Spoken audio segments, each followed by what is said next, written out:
आर्यन बचपन से ही बहुत शर्मीला और बड़ों की बात मानने वाला बच्चा था। न कभी कोई जिद करता, न कभी किसी को परेशान करता। उसके इस स्वभाव के कारण उसे बाकी बच्चों से कम स्मार्ट समझा जाता था। आर्यन ने ना कभी कुछ चाहा ना मांगा। फिर आज अचानक ये चॉकलेट आइसक्रीम की जिद क्यों?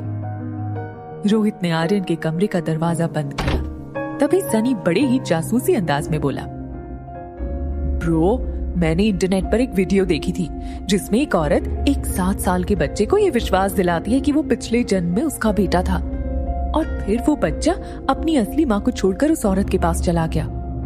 सनी की इस बेतुकी बात से इरिटेट होकर रोहित ने पूछा, तुम कहना क्या चाहते हो? तो सनी ने पहले तो उस प्राइवेट प्रेसिडेंशियल स्वीट के हर कोने में जाकर चेक किया कि कहीं कोई सुन तो नहीं रहा, और फिर उसी दबी आवाज में कहता है, ब्रो, ये सामने वाली ब्यूटीफुल दीदी को मिलने के बाद आर्यन का बिहेवियर थोड़ा चेंज हो गया है। बस ये सुनकर रोहित का पेशेंस खत्म हो गया। उसने सनी को सर के पीछे एक तपली मारते हुए गुस्से से कहा, कितनी बार कहा है टेक्नोलॉजी का सही इस्तेमाल किया करो। दिन भर या तो ये गेम्स खेलते रहते हो या ऐसी वाहियात वीडियो देखते हो। चलो जाओ, अब तुम्हारा भी सोने का वक्त हो गया है। रोहित का ऑर्डर सुनने के बाद किसी की हिम्मत नहीं थी उसके ऑर्डर को फॉलो ना करने की। सनी भी चुपचाप अपने कमरे की ओर चला गया। रोहित ने सनी को वहां से भगा तो दिया, मगर सनी की बात उसके दिल में शक कड़ा चुकी थी। रोहित बालकनी में गया और ऊपर टिमटिमाते तारों को देखकर सोचने लगा, क्या सचमुच वो लड़की आर्यन के इमोशंस के साथ खेलकर मुझ तक पहुंचना चाहती थी, या वो सिर्फ एक कोइंसिडेंस था? सुबह का वक्त था। रिया बालकनी में बैठकर टैबलेट पर गेम खेल रही थी और अनिका अपने फोन में कुछ चेक कर रही थी और सोच रही थी कि आखिर उसके खोए हुए बेटे को कैसे ढूंढे, किससे मदद मांगे। एक बार उसने बेंगलुरु से कॉल करके मनाली पुलिस को कंप्लेंट की थी, मगर छानबीन में पाया गया कि ना तो हॉस्पिटल में उसके जुड़वा बच्चे पैदा होने का कोई रिकॉर्ड था और ना ही कोई गवाह था जिससे ये साबित होता कि अनिका ने जुड़वा बच्चों को जन्म दिया था, और जो जन्मा ही नहीं था वो गायब कैसे हो सकता था। वो ये सब सोच ही रही थी, तभी अनिका को याद आया कि उसकी स्कूल का एक दोस्त पंकज इन दिनों मनाली पुलिस में सब इंस्पेक्टर है। उसने झट से अपना मोबाइल उठाया और अपने पुराने दोस्त के जरिए उस पंकज का नंबर ढूंढने में लग गई। तभी अनिका के फोन स्क्रीन पर एक नंबर फ्लैश होता है। उसकी फ्रेंड ने पंकज का नंबर शेयर किया था। बिना देर किए अनिका ने पंकज को फोन लगा दिया। वो रिया से थोड़ा दूर बालकनी की रेलिंग के पास चली गई। वो नहीं चाहती थी कि रिया उसकी ये बातें सुने। दूसरी तरफ पंकज फोन उठाता है।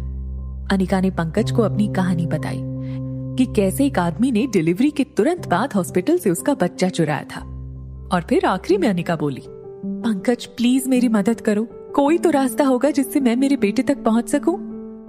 पंकज पहले से इस केस से वाकिफ था, इसलिए अनिका की पूरी बात सुनने के बाद पंकज ने कहा, चलो अगर मैं मान भी लूं कि तुम जो कह रहे हो वो सब सच है, फिर भी मैं ऑफिशियली तुम्हारे लिए कुछ नहीं कर सकता, क्योंकि कहीं भी कोई ऐसा सबूत नहीं है जो ये बता सके कि तुम्हारे जुड़वा बच्चे हुए थे। I am really sorry. Anika का दिल बैठ सा गया। उसके बेटे तक पहुंचने की उसकी उम्मीदें कम होती नजर आ रही थी। पंकज भी मानो अनिका की चुप्पी से उसकी उदासी भाप गया हो। वैसे उसने मायूस अनिका को उम्मीद की एक किरण दिखाते हुए कहा, देखो अनिका, मैं एक बात कह सकता हूँ ऑफ द रिकॉर्ड। मनाली में जितने गलत काम होते हैं, चाहे वो किडनैपिंग ही क्यों ना हो, सारे केसेस में कहीं ना कहीं तुम्हारे ससुराल वाले यानी डोगरा खानदान का हाथ होता है। देखो अगर वहीं से कुछ पता चले तो। पंकज के फोन रखने के बाद से अनिका गहरी सोच में डूब गई और वो अपने अंगूठे को दांत के बीच दबाकर बालकनी में तेज कदमों से घूमने लगी। वो सोच रही थी कि क्या पंकज ने जो कहा वो सच था, और अगर वैसा है भी तो डोगरा खानदान से उसके बेटे की इंफॉर्मेशन आखिर कैसे निकाली जाए। तभी उसे एक आइडिया आया और उस आइडिया का नाम था कुणाल। क्यों ना कुणाल के जरिए कोई इंफॉर्मेशन निकाली जाए। अनिका कुछ सोच के कुणाल को मिलने का तय करती है। अनिका फट से बेडरूम में जाकर चेंज करती है। रिया अभी अपनी गेम में इतनी इन्वॉल्व थी कि उसे उसके पास क्या चल रहा है उसकी कोई खबर ही नहीं थी। अनिका जीन्स और कुर्ती पहनकर बाहर आई।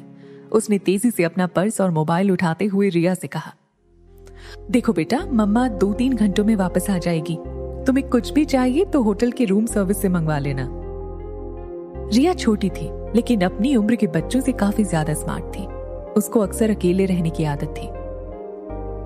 अनिका ने मेन डोर खोला और बाहर जाकर अनिका ने फिर से रिया को आवाज लगाई, कुछ भी हो जाए रूम से बाहर मत निकलना। हमारे रूम के सामने एक बड़ा पागल और एक छोटा पागल रहता है। रिया ने बालकनी से ही आवाज दी, नहीं जाऊंगी, लव यू मम्मा। अनिका ने दरवाजा बंद किया और लिफ्ट की ओर मुड़ी तो अचानक उसके पांव लिफ्ट का दरवाजा खुला और रोहित सीधा लिफ्ट के अंदर गया। सनी भी अनिका को एंग्री लुक देते हुए लिफ्ट के अंदर चला गया। अनिका सोच रही थी कि दूसरी लिफ्ट ले लूंगी, तभी लिफ्ट मैन ने कहा, प्लीज कम इन मैडम। ना चाहते हुए भी अनिका को वही लिफ्ट में जाना पड़ा। रोहित या सनी को फेस ना करना पड़े इसलिए अनिका दरवाजे की ओर मुंह करके खड़ी हो गई। लेकिन स्टील के बेदाग दरवाजे से पीछे खड़े रोहित और सनी की शक्लें साफ दिखाई दे रही थीं। अनिका सोच रही थी कि आखिर इसने उसकी बात सुनकर कुछ रिएक्ट क्यों नहीं किया। वहीं दूसरी तरफ रोहित इस लड़की को समझने की कोशिश कर रहा था। अनिका के हाव भाव से रोहित ये पता लगाने की कोशिश कर रहा था कि आखिर ये लड़की उसके नजदीक आना चाहती थी या उससे दूर रहने की कोशिश कर रही थी। मगर पास खड़ा सनी अनिका की बातों से बहुत ज्यादा हर्ट लग रहा था और इसलिए उसने कुछ पल की चुप्पी के बाद आखिर में अनिका से पूछ ही लिया, आपने छोटा पागल किसको बोला? अनिका थोड़ी देर शांत रही, फिर कुछ सोचकर अचानक उसने लिफ्ट मैन से पूछा, इस होटल में रहने वाले मेहमानों की प्राइवेसी का बिल्कुल ख्याल नहीं रखा जाता क्या? ये सुनते ही अब तक कंट्रोल कर रहा सनी भड़क कर बोला, हमारा होटल मनाली का सबसे सेफ और सिक्योर होटल है। अनिका भी अब झगड़े का मूड बना चुकी थी। वो फिर लिफ्ट मैन से बोली, इतनी सिक्योरिटी के बावजूद कल मेरी चॉकलेट आइसक्रीम चोरी हो गई। एक्चुअली कुछ डाकू आए और आइसक्रीम लूट कर चले गए। सनी अपने वीडियो गेम पॉज करके और अपने मोबाइल को जेब में रख के फुल ऑन झगड़ने के मूड में मैदान में उतरा। एक्सक्यूज मी, आपने हमें डाकू कहा? अब अनिका टर्न होकर सीधे सनी की तरफ मुड़ी और उससे कहने लगी, हाँ कहा, क्योंकि कल तुम्हारी वजह से पहली बार मैंने मेरी बेटी को दिया प्रॉमिस पूरा नहीं किया। अनिका ने जब ये कहा तो रोहित ने तुरंत इंटरफेयर करके पूछा, क्या मतलब? आप वो चॉकलेट आइसक्रीम अपनी बच्ची के लिए लाई थी? अनिका रोहित की ये बात सुनकर कुछ हैरान हो गई और बिना कुछ बोले उसने सिर्फ हाँ में सिर हिला दिया। रोहित को अब धीरे धीरे एहसास हो रहा था कि वो जो कुछ भी अनिका के बारे में सोच रहा था वो सब शायद गलत हो सकता है। उसको समझ में आने लगा कि अनिका आइसक्रीम अपनी बच्ची के लिए लाई थी, आर्यन के लिए नहीं। इसी के साथ रोहित का गुस्सा धीरे धीरे गिल्ट में बदलने लगा। तभी लिफ्ट ग्राउंड फ्लोर पर पहुंची। रोहित एक जेंटलमैन की तरह अनिका को लेडीज फर्स्ट का इशारा करते हुए उसके लिफ्ट से बाहर जाने का रास्ता देता है। अनिका रोहित के अचानक बदले तेवर को देखकर थोड़ी सोच में पड़ गई। उसने कुछ देर रोहित को देखा और फिर लिफ्ट से निकल गई। रोहित ने भी लिफ्ट से बाहर निकलते हुए सनी से कहा, मुझे लगता है कि हम इस लड़की के बारे में जो सोच रहे थे वो गलत था। वो चॉकलेट आइसक्रीम तो अपनी बेटी के लिए लाई थी।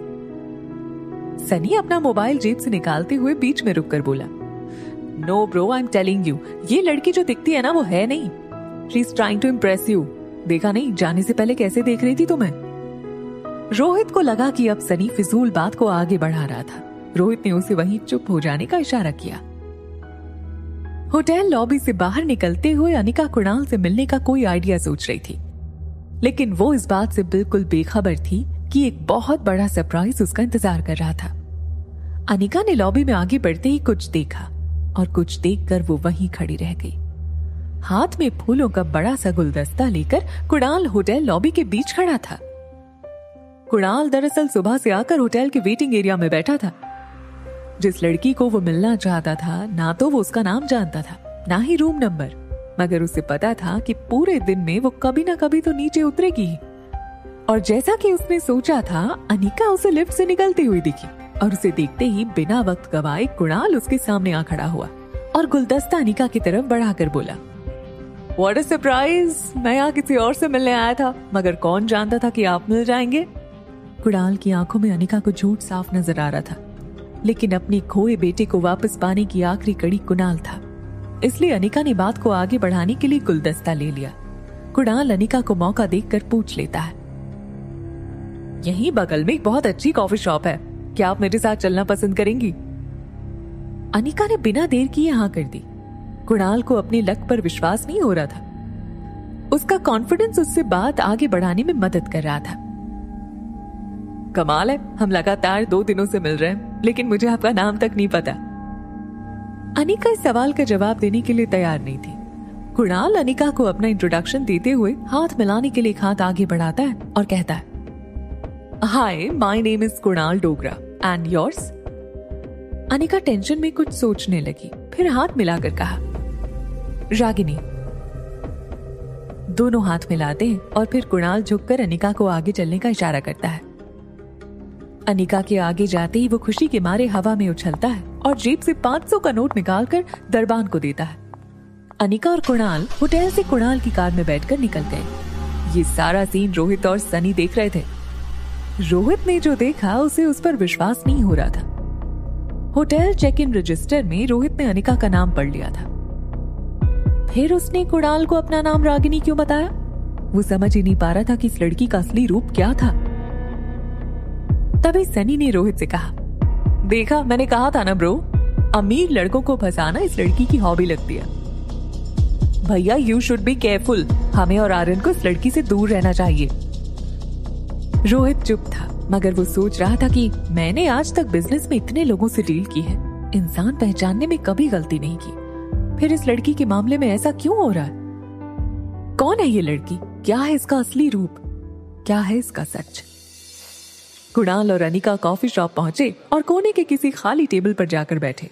सारे रास्ते अनिका ने सिर्फ कुणाल की बातें सुनी थी, लेकिन वो मन ही मन सोच रही थी कि वो कुणाल से अपने बच्चे के बारे में कैसे पूछे।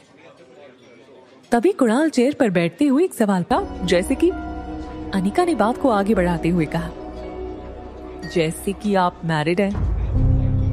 ये सुनते कुणाल के सारे अरमानों पर जैसे पानी फिर गया हो, वैसे उसके चेहरे का रंग फीका पड़ गया। अनिका कंटिन्यू करती है, इनफैक्ट आपकी शादी के वक्त आपकी वाइफ 4 मंथ्स प्रेग्नेंट थी, है ना? कुणाल हैरान होकर पूछता है, रागिनी, तुम ये सब कैसे जानती हो?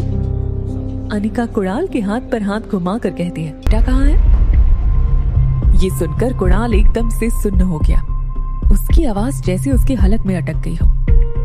वैसे ही वो अटक अटक के बोला, वो बेटा नहीं। कौन बेटा?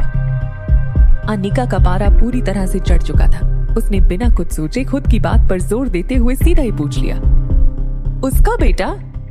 उस लड़की ने जुड़वा बच्चे को जन्म दिया था, तो उसका बेटा कहाँ है? कुणाल चौंका हुआ तो था ही, लेकिन साथ ही उसको हल्का सा शक हुआ कि रागिनी इस तरह अनिका के बारे में क्यों पूछ रही है। और तभी मानो जैसे अनिका ने कुणाल के एक्सप्रेशंस पढ़ लिए हो, वैसे वो तुरंत बात घुमाते हुए बोली, ठीक है, मत बताओ, मैं भी ऐसे किसी इंसान के साथ फ्रेंडशिप नहीं कर सकती जो मुझसे बात छिपाता हो। इतना कहकर अनिका झूठ मूठ का वहां से उठकर जाने का नाटक करने लगी। अनिका कुछ कदम आगे चली ही थी कि तभी पीछे से कुणाल ने नर्वस सा मुंह बनाकर थोड़ी बुझी हुई आवाज में कहा, अच्छा रुको, बताता हूँ।